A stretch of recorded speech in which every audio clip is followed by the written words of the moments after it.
तो अभी Indian young professional ballot scheme visa का रिजल्ट आउट हो चुका है, और जिन जिन लोगों को उनके रजिस्टर्ड ईमेल एड्रेस पे यूके के गवर्नमेंट से मेल आया है, that means congratulations, you are selected. और जिनको नहीं आया है, अनफॉर्चुनेटली आप सिलेक्ट नहीं हुए हो। तो अब अगर आप सिलेक्ट हो चुके हो तो मेजरली ये वीडियो आपके लिए। सिलेक्ट होने के बाद आपको जो मेल आएगा उसमें सारी चीज़ें आपको स्टेप बाय स्टेप दी होंगी कि आपको ये करना है, वो करना है। सबसे मेजर चीज़ आपको जो है पता होनी चाहिए वो ये है कि 90 डेज़ में आपको, आज से मतलब जब भी आपको मेल आ जाएगा तब से आपको 90 डेज़ के अंदर यूके का वीज़ा अप्लाई करना है। अब वीज़ा अप्लाई करने के लिए आपको चाहिए रहेंगे 32,000 रुपीज़, मतलब 298 पाउंड्स। उसके बाद आप वीज़ा अप्लाई कर दो। वीज़ा अप्लाई करने के पहले आपको इंश्योरेंस वगैरह भी भरना पड़ेगा। तो इंश्योरेंस होता है अराउंड 1,500 पाउंड के आसपास का इंश्योरेंस है। 1,500 मतलब 1,60,000 आपके पास इंश्योरेंस होना चाहिए। मतलब 1,500 पाउंड मतलब 1,60,000 रुपये का आपका इंश्योरेंस रहेगा, अराउंड उसके आसपास ही, मतलब करेंसी जो भी कन्वर्ट करके। और आपको डिपॉजिट के लिए 28 डेज़ तक आपके अकाउंट में 2.5 लाख से ज़्यादा, 2.5 लाख भी नहीं, एक्चुअली 2,60,000 या 70,000 के आसपास आपको अपने बैंक अकाउंट में 28 डेज़ के लिए मेंटेन करने पड़ेंगे। तो आप फॉर एग्जांपल अभी अप्लाई कर चुके हो वीज़ा या करने वाले हो, तो आप पहले से मेंटेन करना शुरू कर दो। मतलब आपके पास वैसे भी 3 महीने का टाइम है। तो आप अगर आज भी किधर से, और इसमें अब जैसे मेंटेन करने की बात आती है तो आपको क्या पैसे रखने हैं, मतलब फिजिकल पैसे रखने हैं, लिक्विड दिखाना है, क्या करना है। तो आप एफडी भी दिखा सकते हो, फिक्स डिपॉजिट अगर आपके पास है तो आप एफडी आरडी जो भी आप ये भी दिखा सकते हो, वो भी काउंट होता है। जिन लोगों को मतलब डाउट था कि एफडी आरडी दिखाना है या मतलब बैंक में पैसे दिखाना है, क्या करना है समझ नहीं आ रहा है, तो आप एफडी भी दिखा सकते हो, आरडी भी दिखा सकते हो, या आप बैंक में पैसे रख भी सकते हो। किसी से अगर आपके पास नहीं है, मैं तो बोलूँगा आपके पास होने चाहिए। आपके पास अगर 2.5 लाख नहीं है, क्योंकि आपको वो यहाँ लगेंगे, वैसे भी लगेंगे, तो 2.5 लाख 2,60,000 2,70,000 के आसपास आप अपने बैंक में अभी से रख दो, ताकि 28 डेज से ज़्यादा भी रहेगा तो क्या ही दिक्कत है।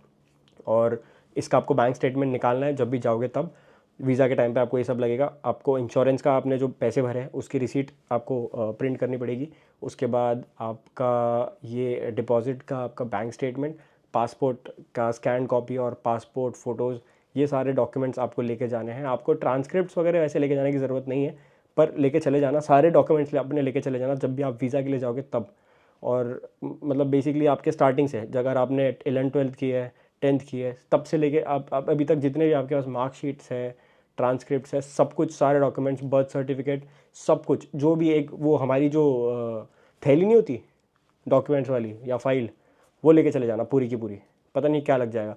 और वैसे तो आपको जब आप वीज़ा अप्लाई कर रहे होगे, जब आप पैसे भरोगे वीज़ा के लिए, तो आपको उनके वेबसाइट पे सारी चीज़ें दिख जाएगी, मतलब डॉक्यूमेंट की चेकलिस्ट दिख जाएगी।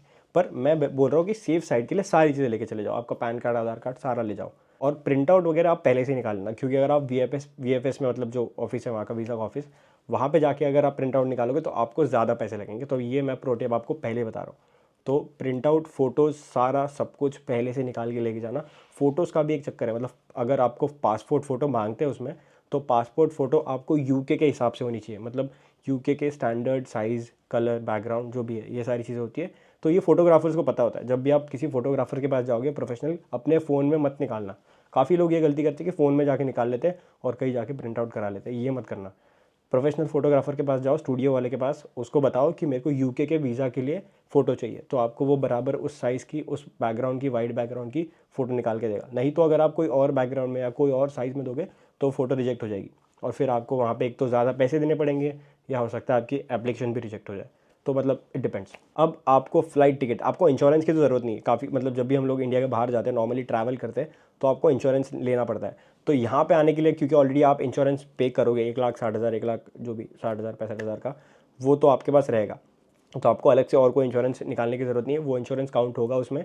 आपको रहने के लिए, अगर आप ऑलरेडी वहाँ पे हो इंडिया से, तो यहाँ से आपको, मतलब आपको कुछ ना कुछ बुक करना पड़ेगा रहने के लिए, घर, अकोमोडेशन, वो आपको अभी से ढूंढना चालू करना पड़ेगा। उसके लिए मैं आपको नेक्स्ट वीडियो में एक्सप्लेन करूँगा कि आप घर कैसे ढूंढ सकते हो, और मतलब क्या क्या प्रोसेस है। क्योंकि बहुत सारे लोगों को स्कैम होता है, लिटरली स्कैम होता है, मतलब आपके 2-3 लाख ऐसे ही डूब जाएंगे पानी में।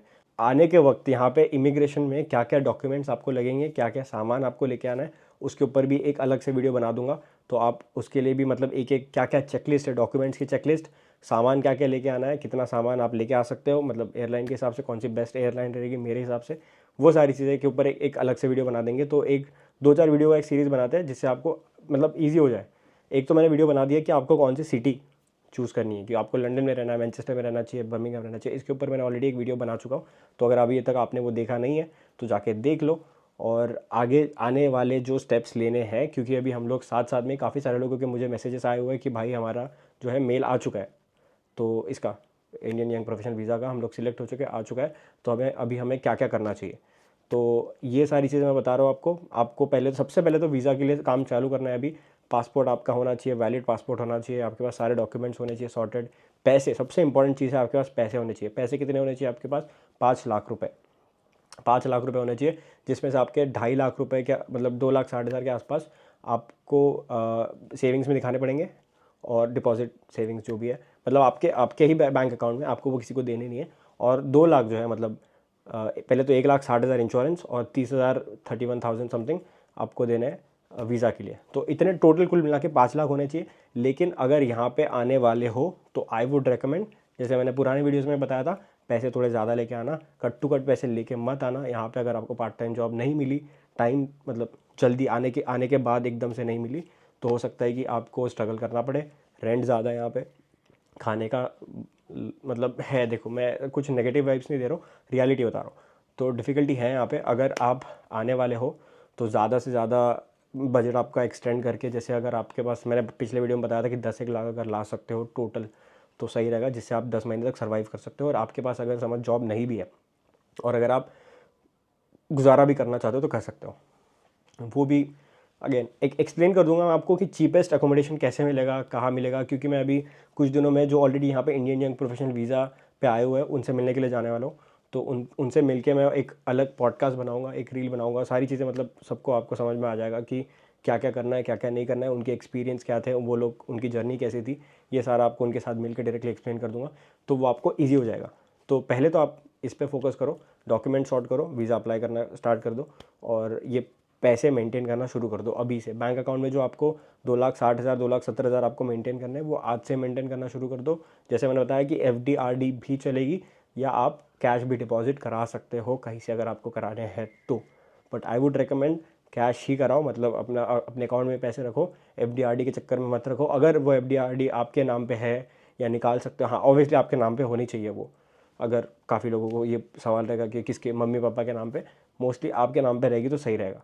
नहीं है किसी और के नाम पे तो दैट माइट बी प्रॉब्लम। देखो प्रॉब्लम क्या है कि अगर आप कुछ भी इधर उधर करते हो, थोड़ा बहुत इधर उधर, आपको लगता है कि हो जाएगा, आपको कोई पूछेगा नहीं, आपको कोई बोलेगा नहीं, सीधा आपकी एप्लीकेशन रिजेक्ट कर देंगे।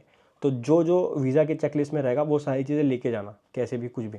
और पैसे के मामले में जो मैंने बताया आपको कि मेंटेन आपको इतने पैसे करने हैं, वो अगर आप नहीं करोगे, थोड़े से भी पैसे आपने कम दिन के लिए मेंटेन किए या कम पैसे मेंटेन किए, या अगर आपने RD और FD किसी और की दिखा दी, तो आपकी एप्लीकेशन रिजेक्ट हो जाएगी। और एक बार रिजेक्ट हो गई तो फिर तो आप नहीं आ पाओगे, मतलब टाइम नहीं बचेगा आपके पास। तो उस हिसाब से आप देख लो कि, और अगर बच भी गया, समझो अगर आप अभी के अभी लगाते हो 1 2 महीने में, तो हो सकता है आपके पास फिर से टाइम बच जाए, लेकिन आपके फिर पैसे बर्बाद हो जाएंगे। तो आपको फिर से 30-35 हज़ार लगा के, जो भी है खर्चा आने जाने का सब कुछ खर्चा पकड़ के 30-35 हज़ार लगा के फिर से वीज़ा लगाना पड़ेगा, विच इज़ कॉस्टली। तो एक ही बार में वीज़ा लगाओ, एक ही बार में सिलेक्ट हो जाओ।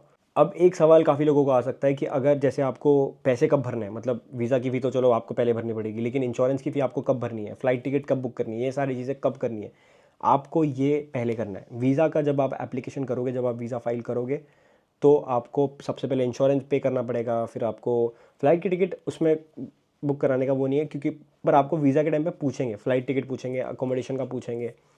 तो आप स्टार्टिंग के लिए ऐसा कुछ भी एयरबीएनबी या होटल का दिखा सकते हो, एक 10 दिन का वगैरह कुछ भी। ऐसा कुछ ज़रूरी नहीं है कि आपको पूरे 2 साल का कुछ दिखाना है। आप किसी दोस्त का एड्रेस है तो दोस्त का एड्रेस भी दिखा सकते हो, वो मैंने आपको बताना है नेक्स्ट वीडियोज़ में। अब जो आपको 1500 पाउंड देने हैं, मतलब कि 1,60,000 के आसपास जो आपको पैसे भरने हैं इंश्योरेंस के लिए, वो अगर आपका वीज़ा रिजेक्ट हो जाता है, काफ़ी लोगों का ये सवाल था कि अगर आपका वीज़ा रिजेक्ट हो जाता है तो क्या आपको वो पैसे वापस मिलेंगे कि नहीं मिलेंगे। अगर आपका वीज़ा रिजेक्ट हो जाता है तो आपको इंश्योरेंस के पैसे आपको वापस रिफ़ंड हो जाएंगे। और दूसरा आपको ये समझना पड़ेगा कि आप जब भी जो भरोगे एप्लीकेशन वीज़ा की, तो सोच समझ के भरना, सारे चीज़ें, एक एक सवाल का आंसर सही से देना, और कुछ भी गलत आंसर मत देना। मतलब फॉर एग्जांपल जो नहीं है वो मत बता देना। अगर आपने ग्रेजुएशन हो गई है आपकी, तो ग्रेजुएशन हो गई है तो वो तभी टिक करना कि ग्रेजुएशन हो चुकी है, ठीक है। ठीक है, नहीं हुई है तो फिर आप बाद में रिजेक्ट हो जाएगा। देखो वीज़ा आपका रिजेक्ट हो जाएगा, आप वहाँ पे झूठ बोल के कोई मतलब नहीं है फाइल पे, आपको प्रूफ करना पड़ेगा वीज़ा के टाइम पे। जब जाओगे आपका इंटरव्यू होगा तब आपको सारी चीज़ें प्रूव करनी पड़ेगी।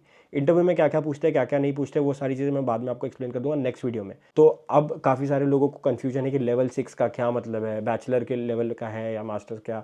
देखो बेसिकली आपको बैचलर्स मतलब हमारे इधर कैसा होता है कि +2 या अगर आपने डिप्लोमा करा है उसके बाद हमारी जो ग्रेजुएशन होती है 3-4 साल वाली, वो अगर आपकी पूरी हो चुकी है that means you are eligible, तो आप आ सकते हो। तो ये लेवल 6 लेवल 7 के चक्कर में मत पड़ो, अगर आपका बैचलर्स हो चुका है तो that means you are eligible, that's it. इतना बहुत सिंपल है, कोई टेंशन नहीं है। बस यही बोल रहा हूँ आपको कि जब भी आप वेबसाइट पे जाके फॉर्म फिल इन करोगे वीज़ा वाला, तो उसमें सारी चीज़ें सच बोलना, किसी से एडवाइस ले लेना। अगर आपको कुछ कहीं अटक गए तो आप मुझे इंस्टाग्राम पे मैसेज कर सकते हो फोटो के साथ कि भाई यहाँ हम लोग अटक गए, इस सवाल का जवाब क्या होना चाहिए, या हम लोग क्या यस करें नो करें क्या करें क्या टिक करें। तो वहाँ पे जाके आप मुझे इंस्टाग्राम पे जाके मैसेज कर सकते हो, या नीचे भी जाके इसी वीडियो में नीचे कमेंट भी कर सकते हो कि यहाँ पे हम लोग अटक चुके हैं, इस प्रोसेस में क्या करना चाहिए। और आपके पास टाइम है, आराम से भरो, सोच समझ के भरो, घाई मत करो, जल्दबाजी में गलती मत करना और जल्दबाजी में झूठ मत बोलना।